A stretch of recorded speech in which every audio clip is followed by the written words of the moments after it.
Grabe na talaga panahon ngayon. Bakit po, Nay? Tingnan mo tong nakita ko. Bata, puro cellphone, namatay. Fake news lang yan, Nay. Basta, huwag ka man lang mag-cellphone. Akin na yan. Sige po, Nay. A few moments later. Anak, grabe talaga. Bata, patay dahil sa food poisoning. Anak, huwag ka muna kumain. Akin na yan.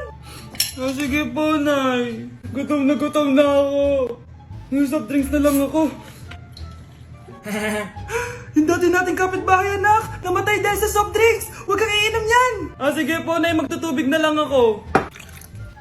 Anak!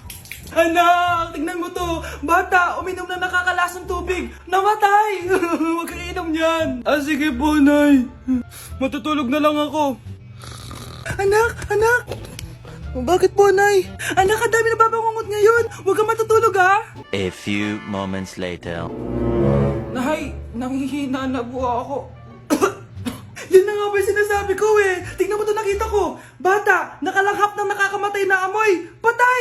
Anak, huwag ka muna